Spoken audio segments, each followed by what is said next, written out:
"Can I stay tonight?" the Apache girl asked. She found the cowboy her people had told her about. She was born into a place where the land carried memories older than anyone living. The desert stretched wide around the Apache reservation, quiet during the day and whispering at night. Elders said the ground remembered footsteps and the wind remembered voices. From a young age, the girl learned to listen. She learned when to speak and when to stay silent. She learned that some stories were told openly, while others were shared only by firelight, in low voices meant to protect hearts. Her name was Elena. She was 16, old enough to understand pain but young enough to still believe the world could be kinder than it often was. Her hair was long and dark, usually tied back, and her eyes carried a seriousness that did not match her age. Life on the reservation was not easy, but it was familiar. Every morning, she helped her grandmother with small chores. She fetched water, swept dust from the doorway, and listened to the radio hum old songs. School was miles away, and many days she walked with her cousins, laughing to hide their tired feet. At night, the elders spoke. They talked about history, about loss, about survival. Some stories were about heroes, others were warnings. One story came up again and again, always changing slightly, but never disappearing. It was about a cowboy who lived beyond the old boundary line, near land that once belonged to the Apache people. Some said he was dangerous. Some said he was lonely. Others said he carried guilt and secrets. No one seemed to know the full truth, but everyone agreed on one thing: stay away. Elena heard these stories more than once. At first, they meant little to her. The cowboy was just a shadow in words, a shape without a face. But as she grew older, she noticed how voices changed when his name came up. Faces hardened. Conversations ended quickly. Her grandmother never spoke of him directly, but once, when Elena asked, her grandmother's hands trembled slightly. That small movement stayed with her longer than any warning. Life began to feel heavy the year Elena turned 16. Her mother worked long hours in town and came home exhausted. Her father had left years earlier, leaving behind silence and unanswered questions. Money was always short. Arguments became more common, especially about Elena's future. Some wanted her to leave to find work to escape the cycle. Others wanted her to stay to protect traditions. Elena felt pulled apart, as if she did not fully belong anywhere. One evening, after a long day and a sharper-than-usual argument, Elena stepped outside to breathe. The sun was sinking, painting the sky orange and purple. The beauty of it only made her chest feel tighter. Words said inside the house echoed in her head. She loved her family, but she felt unseen, unheard. Without planning it fully, she grabbed her jacket and started walking. She told herself she would only go a little way, just enough to calm down. The dirt road stretched ahead, familiar at first, then slowly changing. The houses thinned out. The air grew cooler. Night came faster than she expected. When she finally stopped, she realized she had walked farther than ever before. The reservation lights were distant, small, and weak. Fear crept in quietly. She checked her phone. No signal. The wind moved through dry grass, sounding like whispers. For the first time, she considered turning back, but the darkness behind her felt just as uncertain.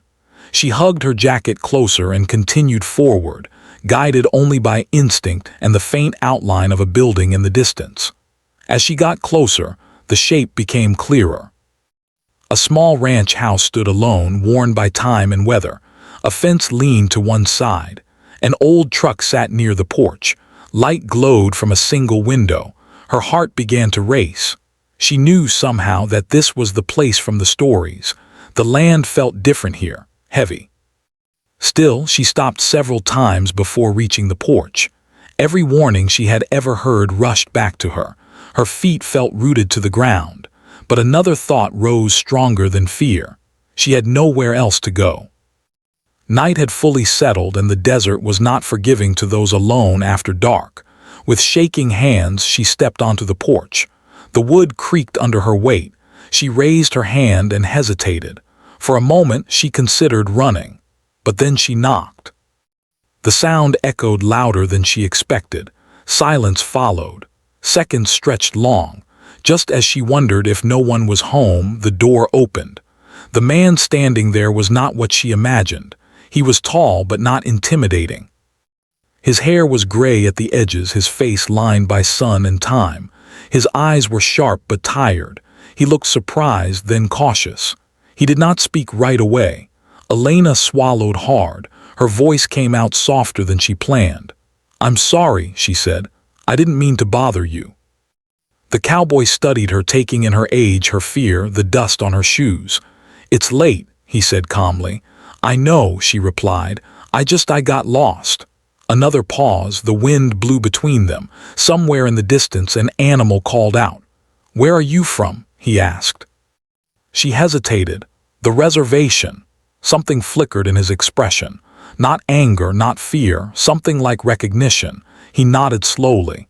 "My name's Elena," she added, unsure why she felt the need to say it. He exhaled, as if making a decision he had avoided for years. "You shouldn't be out here alone." "I know," she said, her voice breaking slightly. Then, before she could stop herself, the words came out. "Can I stay tonight?" The question hung in the air, fragile and honest.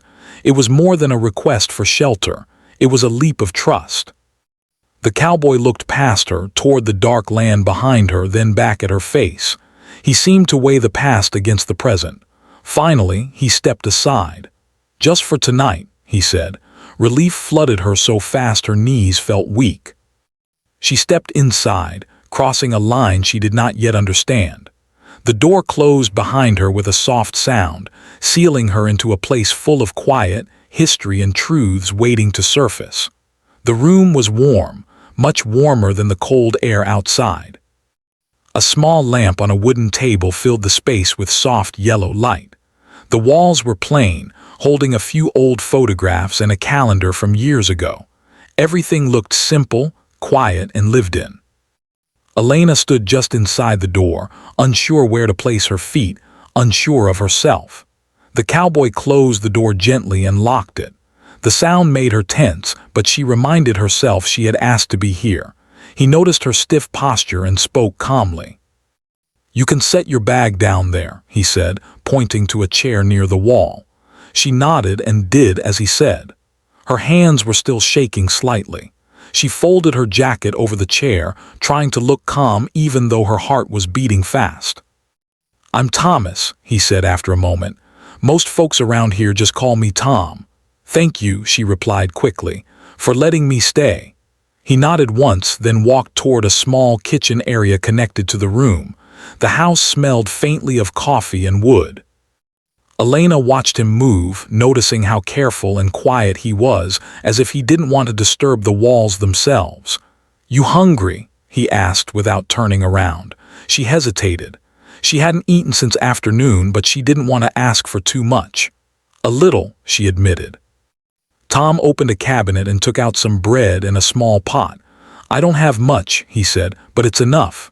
"That's okay," she said softly. "I don't need much." He heated some soup on the stove. The sound of it warming was comforting. Silence filled the space, but it didn't feel heavy. It felt careful, like both of them were stepping around something invisible. When the soup was ready, he placed a bowl on the table and set a spoon beside it. "Go ahead." "Thank you," she said again. She sat down slowly and took a small bite. The warmth spread through her, easing the tightness in her chest. She hadn't realized how cold she had been until now. Tom poured himself a cup of water and sat across from her, not too close. He watched her quietly, not staring, just making sure she was okay. "You said you got lost," he said gently. She nodded. "I walked farther than I meant to." "That happens," he said, "especially when your mind's full." She looked up at him, surprised. He didn't explain further, but she felt he understood more than he was saying. They ate in silence for a while.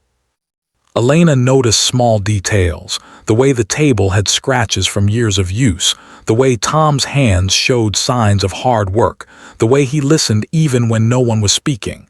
Finally, she spoke again. "People talk about you." He didn't react right away.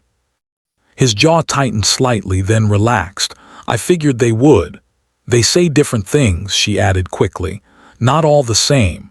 That's usually how stories go, he replied. She wanted to ask more, but something told her not to push. Instead, she said, my grandmother says stories change when people stop asking questions. Tom looked at her then, really looked. There was something thoughtful in his eyes. Your grandmother sounds wise. She is, Elena said, a small smile appearing. She doesn't say much, but when she does, it matters. He nodded slowly, as if remembering someone of his own. The silence returned, but this time it felt easier. After they finished eating, Tom took the bowls to the sink. You can sleep on the couch, he said. I've got an extra blanket. That's fine, she replied quickly. Thank you. He brought her a clean blanket and placed it gently on the couch. Bathrooms through that door, he added. Take your time. She nodded and went to wash her hands and face. When she looked at herself in the mirror, she barely recognized the girl staring back. Her eyes looked older, tired, but also clearer somehow. When she returned, Tom was sitting in a chair near the window, looking outside. The moonlight outlined his profile. You can sleep, he said without turning. I'll be up for a bit. She lay down carefully, pulling the blanket over her shoulders. The couch was firm but comfortable enough. For the first time that evening, her body began to relax. As she stared at the ceiling, she realized how quiet it was. No voices arguing, no radio noise, just the soft sounds of the night. Tom, she asked quietly. Yes. Why do you live out here alone? He was silent for a long time. She thought maybe she had asked too much. Then he spoke. Some places hold memories, he said, and sometimes staying close to them feels like the right thing to do. She considered his words. Even if they hurt. Especially then, he replied. She turned her head slightly to look at him. He was still facing the window, his shoulders heavy with things unsaid. My people talk about the past a lot, she said. Sometimes I think they're afraid to forget. Other times I think they're afraid to remember. Tom's hand tightened on the arm of the chair. Both can be true. Another pause followed. The air felt charged, not dangerous, just full. You don't seem like what they said, she admitted. He sighed quietly.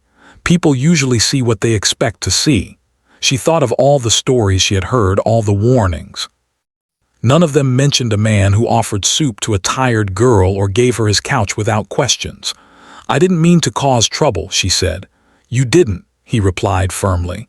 You needed a place, that's all. Her eyes grew heavy, but her mind stayed awake. Will you tell me your story? She asked softly. Not tonight, he said after a moment. Some stories need daylight. She accepted that answer. It felt fair. Sleep came slowly, but when it did, it was deep. For the first time in a long while, she dreamed without fear. In the early hours before dawn, Tom remained awake. He watched the girl sleeping on the couch, her face peaceful despite everything she carried.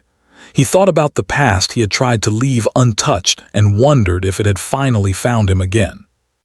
Outside, the land remained still as if listening. And inside that quiet house, two lives rested under the same roof, connected by chance, history, and a single question asked at the door. Morning came softly without noise. The light slipped through the thin curtains and touched the floor before it reached Elena's face. She opened her eyes slowly, confused for a moment about where she was. The ceiling above her was unfamiliar. Then she remembered the porch, the knock, the quiet man, and the couch. Her heart steadied. She was safe. She sat up carefully, pulling the blanket around her shoulders. The house smelled faintly of coffee. From the kitchen came the low sound of a kettle warming. She stood, folded the blanket neatly the way her grandmother had taught her, and walked toward the sound.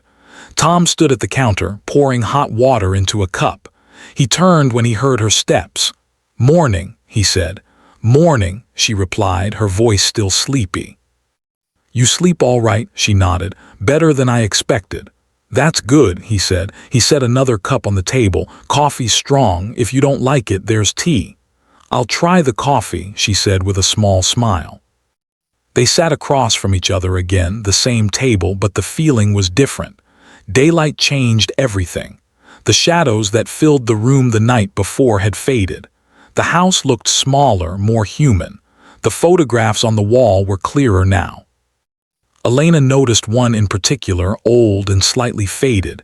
It showed a younger Tom standing beside an Apache woman. They were both smiling, relaxed in a way that couldn't be faked. She looked at the photo, then back at Tom. He noticed. "That was a long time ago," he said quietly. "Who is she?" Elena asked gently. Tom held his cup with both hands. Her name was Elena. The name settled into the room. Elena felt a strange pull in her chest. She was Apache. "Yes," he replied, "she was."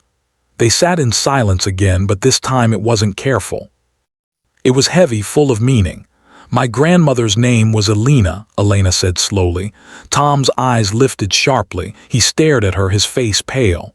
"What?" "She passed away before I was born," Elena continued. "But I've seen pictures. She looks like that woman." Tom stood up so quickly his chair scraped the floor. He walked to the wall and lifted the photograph with shaking hands. He studied Elena's face, then the photo, then her face again. "Your grandmother," he said, his voice rough. "What was her last name?" she told him. Tom closed his eyes. His shoulders dropped as if something inside him finally gave way. He sat back down, slower this time. "She was my wife," he said. The words felt unreal. Elena's breath caught. "My people never said, 'I know,'" he interrupted gently. "They wouldn't." The room felt too small suddenly. Years of silence pressed in from every corner. "She left," Elena said carefully. "That's what I was told, that she came back because she had to." Tom nodded. "She did, and she was right too." He looked out the window, his eyes distant. "We loved each other, but love doesn't erase history, or pain, or fear. When trouble came, when people started talking, she was torn apart inside. She chose her people. I never blamed her." Elena swallowed. "My grandmother never spoke of you." "But sometimes she would sit alone and look toward this land. I watched the road for years," Tom said, "hoping she'd come back. She never did." "She couldn't," Elena whispered, "not without reopening wounds." Tom nodded slowly. "I know that now." The truth settled between them, quiet and heavy, but not sharp. It didn't hurt the way lies did. It hurt like old bones aching in cold weather. Honest, familiar pain. "So the stories," Elena said, "about you. They were easier than the truth," Tom replied. "People needed someone to blame. I became that man." Elena felt a mix of anger and sadness. "They were wrong." "Maybe," he said, "but fear has a way of shaping stories." She looked at him, really looked. Not the man from Warnings, but a person who had loved and lost and stayed when leaving would have been easier. "I didn't come here looking for this," she said quietly. "No," Tom agreed. "But maybe you were meant to find it." They talked for hours after that, about Elena, about the years after she left, about Elena's mother, who had grown up hearing only half a story, about the weight of silence passed down like an inheritance. Tom told her about the day Elena left, how she cried but never looked back, how she told him some things were bigger than them. Elena told him about her grandmother's quiet strength, her sadness, her wisdom. "She loved you," Elena said at one point. "I can tell." Tom's eyes filled, but he did not look away. "That means more than you know." As the sun climbed higher, reality returned. Elena checked her phone. There were missed calls, messages, worry waiting on the other side of the road. "I have to go back," she said. "I know," Tom replied. He walked her outside. The daylight showed the land clearly now. It wasn't threatening. It was open, waiting. "I'm glad you came," he said. "So am I," she replied. She hesitated, then asked, "Will you come with me someday to the reservation?" Tom considered the question carefully.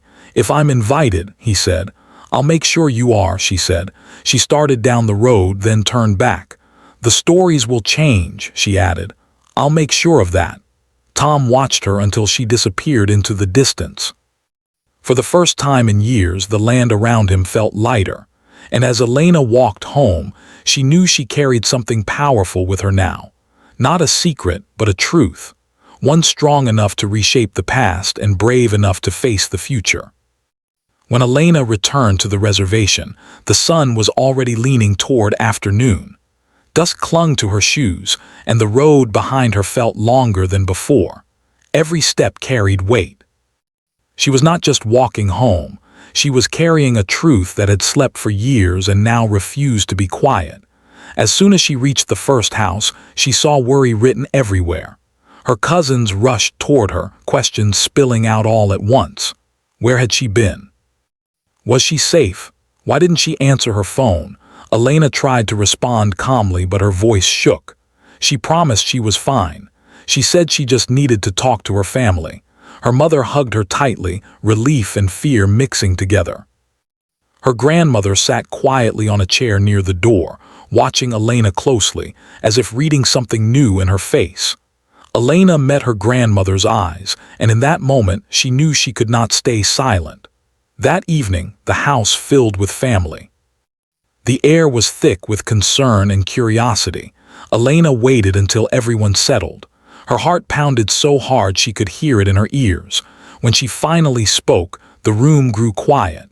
"I went beyond the boundary," she said. A few sharp breaths were taken around the room. "I met the man people warn us about." Her mother stiffened. "Elena, please," Elena said gently, "let me finish." Her grandmother raised a hand, signaling for patience. Elena told them everything. She spoke slowly, choosing simple words, careful not to accuse or attack. She talked about getting lost, about the house, about the kindness she was shown. Then she spoke about the photograph, about the name, about the truth that connected their family to the man they feared. Silence followed, heavy and long. Her mother's face had gone pale. "That's not possible," she said weakly. "My mother never—" "She didn't lie," Elena said softly. "She protected us, and him." Her grandmother closed her eyes. When she opened them again, they shone with tears. "I wondered when this day would come," she said quietly. Everyone turned toward her. "Elena loved deeply," the old woman continued. "But love is not always allowed to grow freely. Too many wounds were still open. Too much pain was still alive." "Why didn't you tell us?" someone asked. "Because some truths can only be carried when hearts are ready," she replied. "And maybe now they are." That night, Elena lay awake, listening to whispers in the house. Some voices were angry, some were confused, some were full of grief. She knew not everyone would accept the truth easily. Stories passed down for generations did not change overnight. The next days were hard. People looked at her differently. Some avoided her. Some asked quiet questions.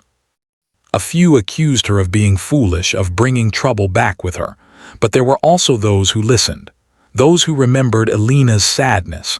Those who felt the weight of unfinished stories.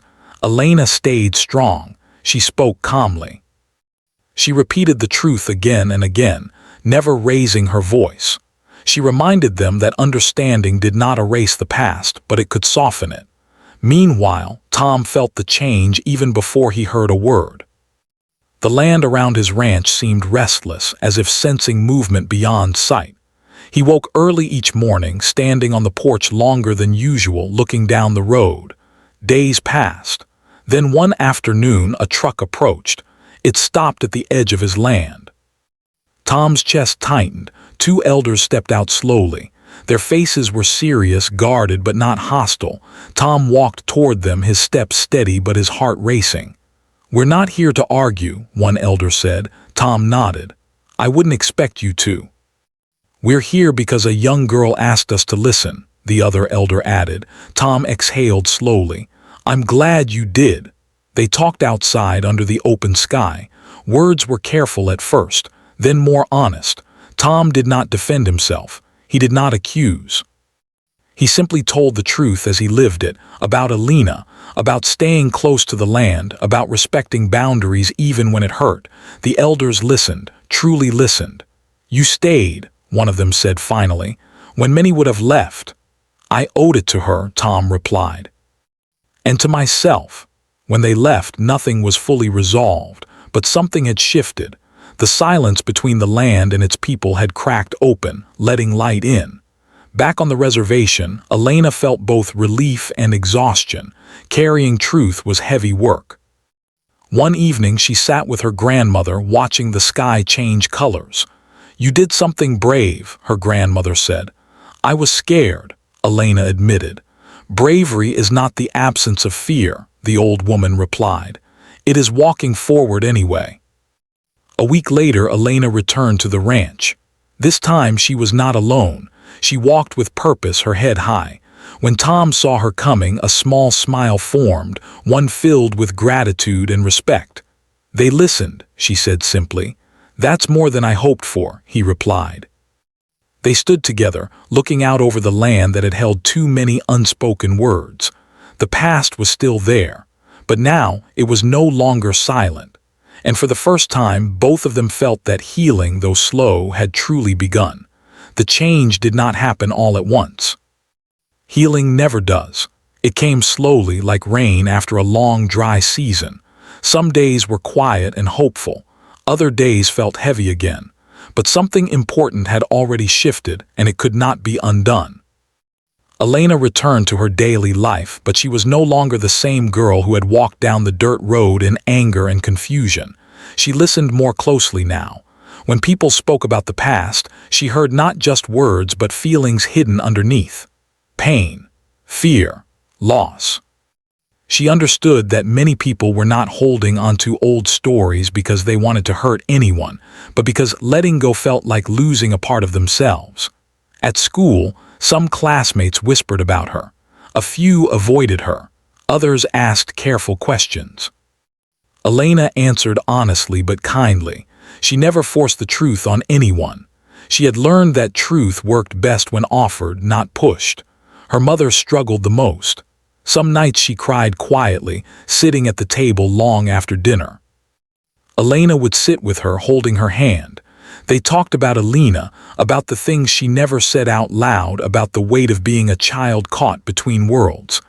"I wish she had told me," her mother said once. "She told you in other ways," Elena replied softly. "In how she loved, in how she stayed strong." Little by little, her mother began to understand. On the other side of the land, Tom felt the difference too. People did not suddenly welcome him, but the air around him felt less closed. No one came to accuse. No one sent him away. A few neighbors even nodded when passing by. Small gestures, but meaningful ones. He spent more time outside now, fixing the fence, clearing old tools, letting light into spaces he had kept closed for years. He stopped avoiding memories. Instead, he faced them gently, one at a time. Sometimes he talked to Elena as he worked, telling her about Elena, about how brave she was, about how her spirit lived on in unexpected ways. These moments did not bring pain the way they once had. They brought peace. One afternoon, Elena returned again, this time with her grandmother. The old woman walked slowly, leaning on a cane, her eyes fixed on the house she had not seen in decades. Tom stood on the porch, nervous in a way he had not felt in years. They faced each other in silence. "You kept it just as she liked it," the grandmother said finally. Tom nodded. "I didn't know how to change it," she smiled gently. "Some things should not be changed." They sat together outside, speaking of simple things at first, the weather, the land. Then slowly they spoke of Elena. There were tears, but there was also laughter, memories shared instead of hidden. When the grandmother stood to leave, she placed her hand over Tom's. "Thank you," she said, "for loving her." Tom could not speak. He only nodded. That visit became a turning point. In the months that followed, Tom was invited to community gatherings. Not all of them and not by everyone, but enough to matter. He never tried to take space that wasn't offered. He came when invited. He listened more than he spoke. Elena stood beside him during those moments, not as a shield but as a bridge. People began to tell the story differently, not as a warning but as a lesson, about love that existed despite fear, about choices made under pressure, about the cost of silence. Elena realized then that stories were alive. They changed as people changed. One evening, as the sun dipped low, Elena and Tom sat on the porch together. The land stretched wide before them, calm and open. "I didn't plan any of this," Elena said. "Most important things aren't planned," Tom replied. She smiled. "I'm glad I knocked." "So am I," she thought about the girl she had been before that night. Angry, lost, searching. She thought about how one question had opened a door not just to a house, but to a truth that reshaped many lives. "Do you ever regret staying?" she asked. Tom considered the question carefully. "No," he said. "Staying was hard, but leaving would have been harder." Elena nodded. She understood that now. As time moved forward, Elena began to speak to younger children on the reservation. She told them stories, not of fear, but of courage. She reminded them that listening was just as important as speaking. That understanding did not mean forgetting. She knew her path would take her far one day, but she also knew she would always return, carrying lessons learned from land people and a quiet ranch house beyond the boundary. The night she first knocked on Tom's door no longer felt like a mistake. It felt like the moment everything began to heal. And under the wide sky between two worlds once divided, a new story took root. One built not on fear, but on truth, patience, and the courage to ask a simple question.